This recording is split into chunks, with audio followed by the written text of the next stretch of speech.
और बात पटना की, जहां पर चिराग पासवान का सीएम नीतीश पर तंज सामने आया है। 19 साल से सीएम है, लेकिन राज्य के लिए कुछ नहीं किया। यह बात उनकी ओर से कही गई है। चिराग पासवान ने सीएम नीतीश से सवाल पूछा है, क्या बिहार विकसित राज्य बन गया? इंडिया का संयोजक बनने को कहा जाए तो तुरंत जाएंगे, जूम ऐप पर भी जुड़ जाएंगे।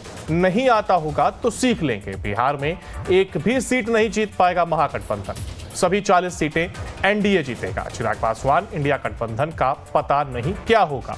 यह बात चिराग पासवान की ओर से कही गई है।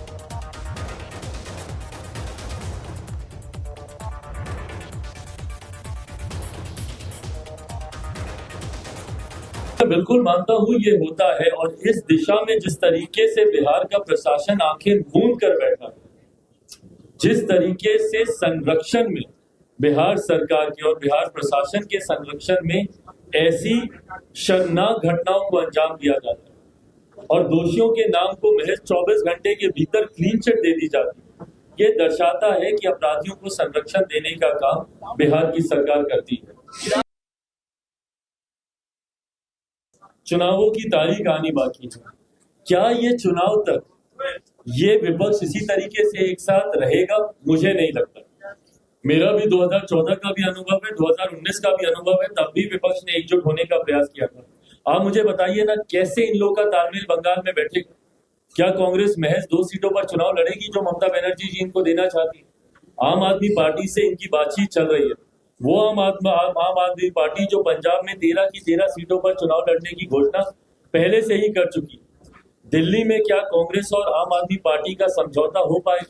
क्या महाराष्ट्र में उद्धव गुट ने पहले ही घोषणा कर दी है कि भैया हम लोग 23 सीटों पर हम लोग चुनाव लड़ेंगे? बिहार में अभी तक औपचारिक घोषणा नहीं हुई है, पर 2 सीटों पर औपचारिक प्रत्याशी जनता दल यूनाइटेड के द्वारा घोषित कर दिए गए। कई ऐसी सीटें हैं मुंगेर वगैरह जैसी, जहां पे सब जानते हैं कि भैया कौन किस दल से वहां पे चुनाव लड़ेगा। तो ऐसे में क्या चुनाव आते आते तक भी ये इंडिया अलायंस एक रहेगा? ये बहुत बड़ा प्रश्न चिन्ह है।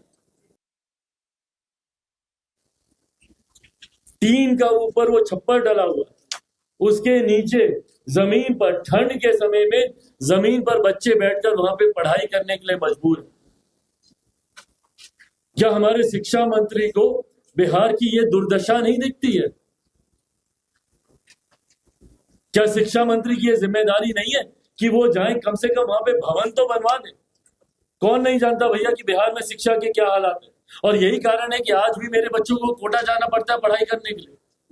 अगर बिहार में अगर ये व्यवस्था होती तो क्यों मेरे बच्चे बाहर जाते पढ़ाई करने के लिए? क्यों दूसरे प्रदेशों में जाते कॉलेज या हायर एजुकेशन के लिए? बिहार नालंदा यूनिवर्सिटी, जिसमें हम लोग फक्र गर्व करते नहीं थकते थे, आज भी G20 देशों का समिट होता है, तमाम देशों के राष्ट्र अध्यक्ष आते हैं तो हमारे प्रधानमंत्री उनके साथ तस्वीर नालंदा यूनिवर्सिटी के बैकड्रॉप के सामने खिंचवाते हैं। और उस राज्य में शिक्षा व्यवस्था ये है, और ये शिक्षा मंत्री अपना ही ज्ञान दे रहे हैं।